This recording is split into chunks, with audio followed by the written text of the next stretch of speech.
Assalamualaikum anak-anak. Apa kabar? Baik ya?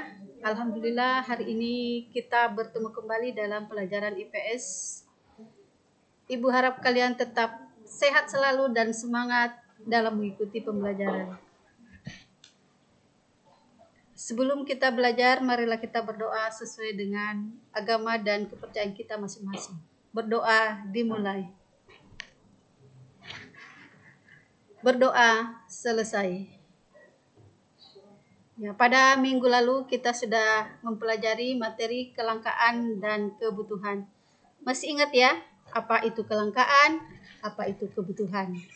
Jadi untuk hari ini kita belajar mengenai macam-macam kebutuhan. Jadi macam-macam kebutuhan manusia. Jadi ini coba dilihat gambarnya, ini adalah macam-macam kebutuhan manusia.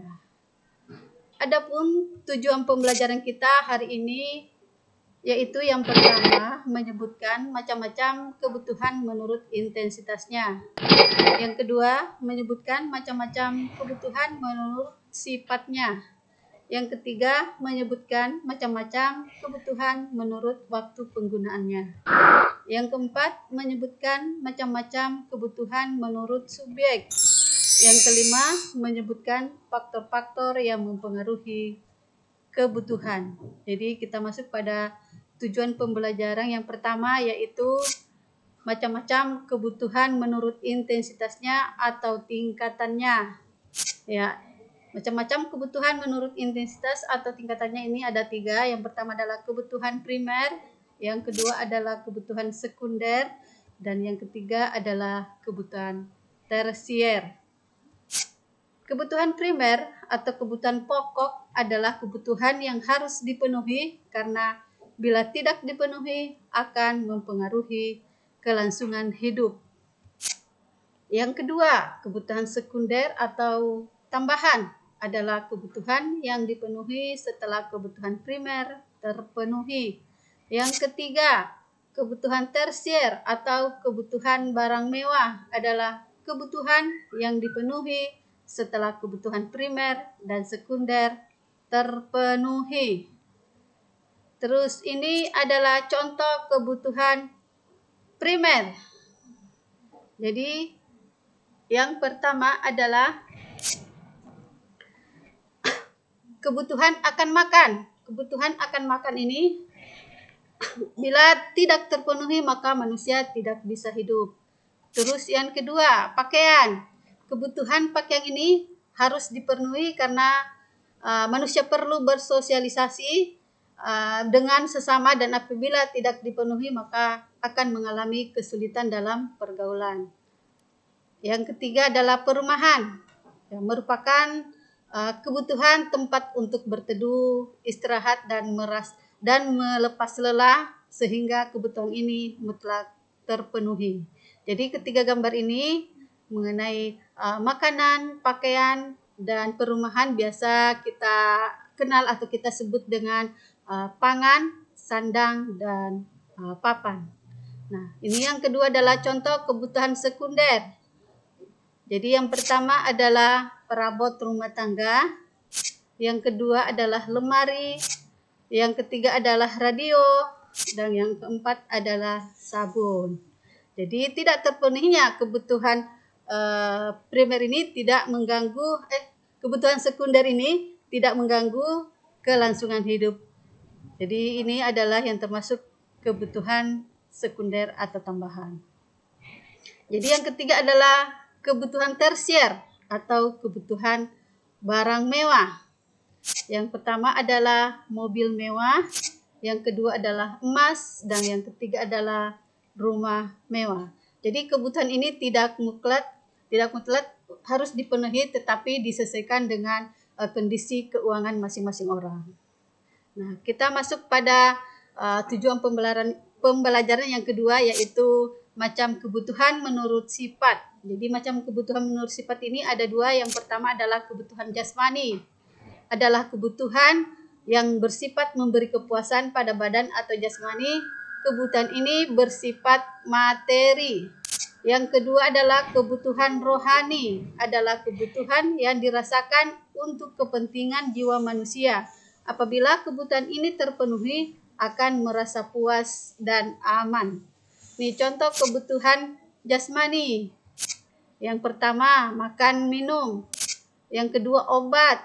Dan yang ketiga adalah kesehatan. Ya, karena kita ini sekarang dalam masa corona, jadi untuk menjaga agar kebutuhan jasmani kita tetap sehat, imun kita tetap kuat, ya kita harus mengikuti protokol kesehatan. Apa saja protokol kesehatan itu yang harus kita laksanakan, yaitu dengan menggunakan 3M. Apa itu 3M? Yaitu ya memakai masker, mencuci tangan, dan menjaga jarak. Terus berikutnya, kebutuhan rohani. Kebutuhan rohani itu adalah rekreasi, agama, dan pendidikan. Ya, berikutnya kita masuk pada tujuan pembelajaran, macam-macam kebutuhan menurut waktu penggunaannya. Yang pertama adalah kebutuhan sekarang. Yang kedua adalah kebutuhan masa yang akan datang. Kebutuhan sekarang itu adalah kebutuhan manusia yang harus segera dipenuhi pada saat dibutuhkan. Apabila pemenuhan kebutuhan ini tidak dilakukan dengan segera, akan berakibat tidak baik terhadap kelangsungan hidupnya. Terus yang kedua adalah kebutuhan masa yang akan datang, adalah kebutuhan manusia yang pemenuhannya dapat ditangguhkan pada masa yang akan datang. Ya, contoh dari kebutuhan sekarang. Yang pertama, makanan. Jadi makanan sangat dibutuhkan bagi orang yang kelaparan. Dan ini harus segera dipenuhi karena orang bisa mati kelaparan. Terus yang kedua, minuman. Minuman ini sangat dibutuhkan bagi orang yang kehausan. Dan ini harus segera dipenuhi karena orang bisa mati kehausan. Terus yang ketiga adalah obat. Obat ini sangat dibutuhkan bagi orang yang sakit. Kebutuhan ini tidak bisa ditunda karena akan berakibat fatal. Terus yang kedua adalah contoh kebutuhan masa yang akan datang. Jadi yang pertama adalah seseorang yang saat ini bekerja dan tidak lupa menyisihkan uangnya untuk menabung. Terus berikutnya adalah uang. Jadi uang ini bisa digunakan untuk pendidikan di masa depan untuk anak-anak mereka ya. Jadi tujuan pembelajaran berikutnya adalah macam kebutuhan menurut subjek. Yang pertama, kebutuhan individual adalah kebutuhan yang berhubungan langsung dengan perorangan.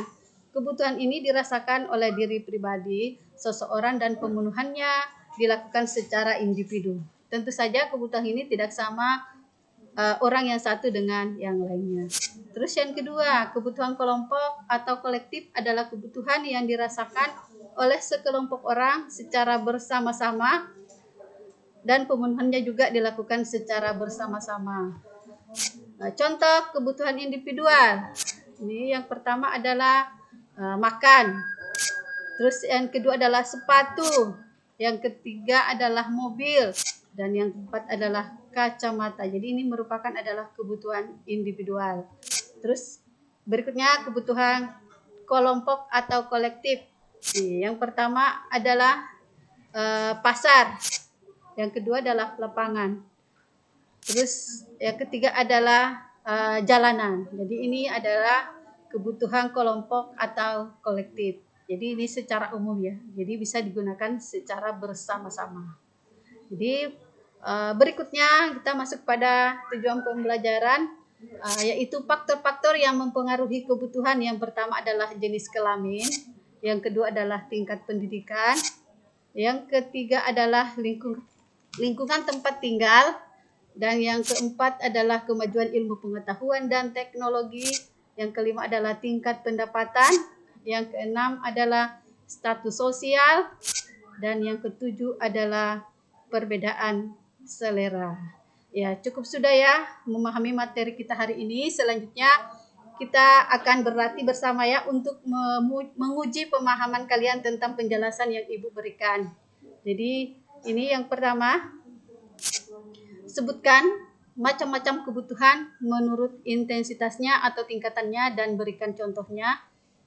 Terus yang kedua, sebutkan macam-macam kebutuhan menurut sifat dan berikan contohnya. Yang ketiga, sebutkan macam-macam kebutuhan menurut waktu penggunaannya dan berikan contoh. Keempat, sebutkan macam kebutuhan menurut subjek dan berikan contoh. Yang kelima, faktor-faktor yang mempengaruhi kebutuhan. Ya, demikianlah pertemuan IPS kali ini.